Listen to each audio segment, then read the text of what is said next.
Подозреваемые в вымогательстве денег с автовладельцев суда будут ждать под подпиской о невыезде. Напомним, двое студентов одного из казанских вузов за одну ночь разместили на 150 автомобилях записки с угрозами повредить машины, если на указанный счет не будут перечислены деньги.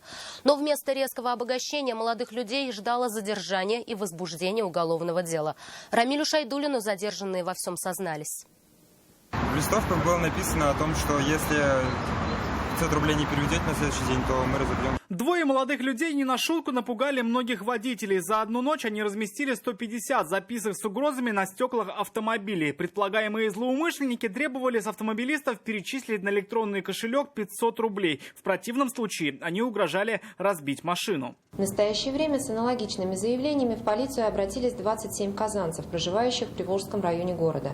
Изучив обстоятельства произошедшего, следственные органы усмотрели в действиях неизвестных признаки преступления и возбудили уголовное дело по части 2 статьи 163 Уголовного кодекса Российской Федерации «Вымогательство». К слову, статья предусматривает лишение свободы на срок до 7 лет со штрафом до 500 тысяч рублей. Это при том, что деньги криминальным бизнесменам никто из автовладельцев не перечислил. Изучив камеры видеонаблюдения, полицейские в короткие сроки вышли на след подозреваемых. Ими оказались 19-летние уроженцы Оренбурга и Стерлитамака. Оба учатся в одном из высших учебных заведений города. Полицейские задержали их по месту жительства одного из фигурантов.